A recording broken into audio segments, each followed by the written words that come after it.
हमें परेशानी मकसूद चपरासी की है। मकसूद चपरासी है। फिर अचानक एक दिन कत्ल हो जाता है। बिस्मिल्लाहिर्रहमानिर्रहीम, अस्सलाम वालेकुम। इस वीडियो में हम आपको दुबई में मलक मकसूद की मौत या मुबैना कत्ल पर मुख्तलिफ सहाफ़ियों और सियासतदानों के तबसरे और तज़किये दिखाएंगे। याद रखें, वज़ीर आज़म शहबाज शरीफ और वज़ीर आला हमजा शहबाज के मनी लॉन्ड्रिंग केस के मरकजी किरदार मलक मकसूद, जिसे मकसूद चपरासी कहा जाता था, इसकी बैरून मुल्क हार्ट अटैक से मौत की खबरों की तस्दीक कर दी गई है और मलक मकसूद की मौत के हवाले से सोशल मीडिया पर सवालात उठाए जा रहे हैं। यानी जो कैरेक्टर जुड़ा हुआ मनी लॉन्ड्रिंग के साथ या जो कैरेक्टर जुड़ा हुआ है उन केसेस के साथ जो शरीफ खानदान के ऊपर चल रहे हैं, जिस तरह मुलाजमों के अकाउंटों के अंदर पैसे आए हैं, उन कैरेक्टर्स की इस तरह की अचानक अमवात शहबाज शरीफ की हुकूमत में आने के बाद मेरे ख्याल में इस पे एक कमीशन बनाया जाना चाहिए। याद रखें, सीनियर तज्जियाकार शाहीन सहबाई ने 10 मई को पेशन गोई करते हुए लिखा था, रिजवान FIA वाला भी गया, अयान अली वाला इंस्पेक्टर भी गया, राजा रेंटल वाला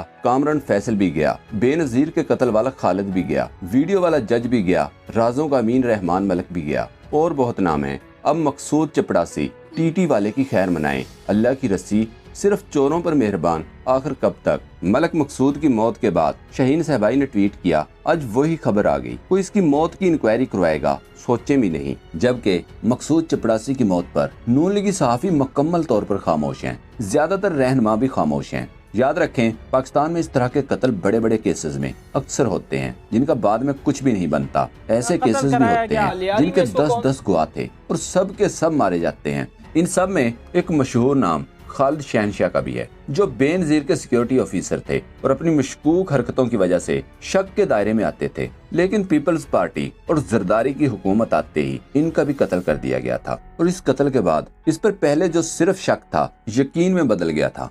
तो बेनजीर भुट्टो साहिबा के पीछे एक आदमी खड़ा हुआ था जो ऐसे करके गला काटने का और मारने का इशारा कर रहा था।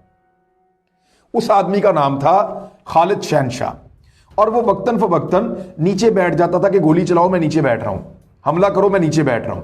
खालिद शहनशाह नामी ये आदमी जो है बेनजीर भुट्टो की शहादत के बाद ये गायब हो गया।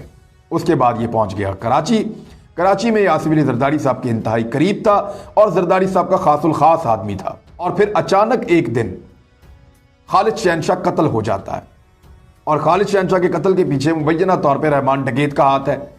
और फिर थोड़े दिन के बाद रहमान डकैत भी मार दिया जाता है ताकि कोई गवाही अगर बाकी बची है तो वो भी खत्म हो जाए। कि खालिद शहनशाह के ताल्लुकात किससे थे? वो तो जरदारी साहब का बहुत करीबी आदमी था। और बाद में इतने इंपॉर्टेंट गवाह को उसके घर के दरवाजे पे कत्ल किसने किया? आज तक मोहतरमा बेनजीर भुट्टो के कत्ल का ये सारा मामला जो है कभी खुल के सामने आया ही नहीं। इसी तरह डॉक्टर रिजवान अयान अली केस में गवाह अहलकार के अलावा भी बहुत से ऐसे कत्ल हैं जिन पर मट्टी डाल दी गई। ये मकसूद चपरासी है। वो मर गए, कोई उनकी हिस्ट्री नहीं थी हार्ट डिजीज की। फिर एक असगर थे, वो भी तफ्तीश कर रहे थे FIA के इनके केसेस के ऊपर, उसको हार्ट अटैक हो गया। अब आज हम सुनते हैं कि मकसूद चपरासी, जिसके अकाउंट में उन्होंने 4.25 अरब रुपया 375 करोड़ रुपया उसके अकाउंट में डाला था और उसको बाहर भगाया हुआ था दुबई, आज पता चले वो दुबई में हार्ट अटैक से मर गया। मैं ये सब तफ्तीश होनी चाहिए, या वो LDA में आग लग जाती है इनके रिकॉर्ड्स के अंदर। हमारे दौर में क्यों नहीं किसी आग लगी, कई रिकॉर्ड्स जले हैं, इनकी कितनी दफा रिकॉर्ड्स जले हैं। ये पूरा माफिया स्टाइल इनका ऑपरेशन है।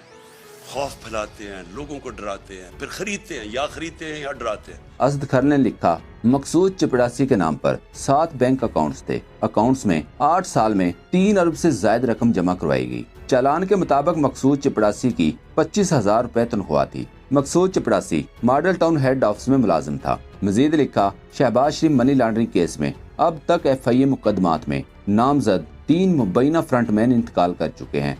क्यों मलक मकसूद को शहबाज शरीफ ने दुबई फरार करवाकर वहीं रहने पर मजबूर किया हुआ था। इस वक्त बहुत से सहाफ़ी और तज्जियाकार डॉक्टर रिजवान की मौत की तरह मकसूद अहमद की मौत को भी मशकूक करार दे रहे हैं और इसे मुबैना कत्ल करार दिया जा रहा है। लेकिन तहकीकात के बगैर कोई भी हतमी राय कायम नहीं की जा सकती। और यह मकबूल जान के मुताबिक मकसूद चपरासी करप्शन की दहकती हुई भट्टी की नजर हो गया है। मजीद लिखा, जस्टिस आसिफ सईद खोस्ता ने दुरुस्त ही सिसिलियन माफिया लिखा था। तफ्तीशी अफसरान और गवाहों की पुरसरार मौत की ऐसी खबरें कभी सिसिली और कभी इटली से आया करती थीं। अब पाकिस्तान भी इस बदनामी में खुद कफील हो गया है। इस पर इजाज अवान ने कहा, इसकी गवाही की अहमियत तो सबको मालूम है। ये गरीब आदमी इस्तेमाल हुआ और दुनिया से गया। मुल्क से बाहर कब, क्यों और कैसे गया, जबकि वजीर आज़म पर फर्द जुर्म में अहम तरीन गवाह था। अब इसकी तहकीकात के लिए कौन कौन जान देगा। अल्लाह अकबर। मेजर अदील राजा ने ट्वीट किया, डॉक्टर रिजवान के बाद मकसूद चपड़ासी भी ठिकाने लगा दिया गया। न जाने कितने लोग शरीफ माफिया की भेंट चढ़ गए, फिर भी बज़िद हैं कि यही बदमाश पाकिस्तान के हाकिम रहेंगे।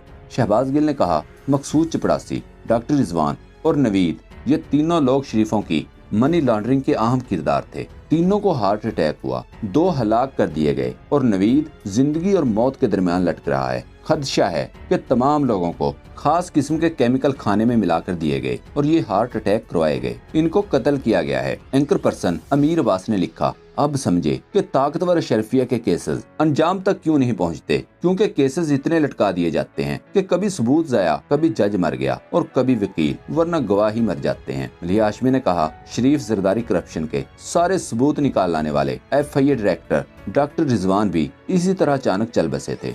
ये महज इत्तेफाक नहीं हो सकता कि जो भी इनके केसेस पकड़े और जो भी इनकी करप्शन का गवाह हो वो अचानक वफात पा जाए। फरक हबीब ने लिखा, शहबाज हमजा सलमान 16 अरब FIA मनी लॉन्ड्रिंग केस से मुंसलिक डॉक्टर रिजवान की मौत और अब इस केस में 4 अरब के मुलजम मलक मकसूद की दुबई में मौत ने बहुत से सवालात खड़े कर दिए हैं। ये सिसिलियन माफिया की तरह काम करते हैं। अपने रास्ते में तमाम सबूतों, गवाहान और शरीक मुलजमान को रास्ते से हटा दो। फवाद चौधरी ने ट्वीट किया, शरीफ खानदान के खिलाफ जो भी इन्वेस्टिगेशन कर रहा हो, गवाहान हो, वो अचानक इंतकाल कर जाते हैं। इसकी तहकीकात होनी चाहिए। सोशल मीडिया सारफ हुमा महनूर ने लिखा, सारे सबूत मिटा दिए जाएंगे एक एक करके। वजह इमरान खान है। इमरान खान के पास ना फौज है, ना पुलिस और ना ही कोई गोरिल्ला फोर्स। फिर ये इमरान खान से क्यों इतना डरते हैं? क्योंकि इसके पास वो शीशा है जिसमें इन्हें अपनी शक्लें नजर आती हैं बगैर मीडिया मेकअप के। एक बंदा आया मेरे पास, उसने मुझे कहा कि आप फलां मस्जिद में जुमे की नमाज पढ़ते हैं, आप वहां पर जब अपने जूते रखते हैं तो बस आप बड़े लापरवाह से आदमी हैं, बस जूते आप उतारते हैं और अंदर मस्जिद में चले जाते हैं और फिर वापस आते हैं और सीधे जूते पहनते हैं और आप गाड़ी में बैठ जाते हैं। मैंने कहा, यार इसमें आपको क्या प्रॉब्लम है? मुझे पता है उस मस्जिद में जूता चोरी नहीं होता। उन्होंने कहा, नहीं चोरी नहीं होता, लेकिन अगर आपके जूते में कोई ऐसी चीज डाल दी जाए जो कि आपको पता भी ना चले और आप जूता पहन लें, तो उसके बाद क्या होगा कि 2-2.5 घंटे के बाद आपका पहले ब्लड प्रेशर हाई होगा और उसके बाद आपको हार्ट अटैक हो जाएगा। आपको हॉस्पिटल लेके जाएंगे और पता यही लगेगा कि आपकी नेचुरल डेथ हो गई है। सिर्फ खाने में डालते हैं, खाने में नहीं डालते। अगर वो आपका जो मोबाइल फोन है ना, मोबाइल फोन कहीं पड़ा हुआ है तो उसके साथ वो उसको टच कर दें, आप दोबारा उस मोबाइल फोन को उठाएंगे, आपकी उंगलियां उसके साथ टच होंगी, तो वो चीज हो सकता है वो आपके अंदर चली जाए।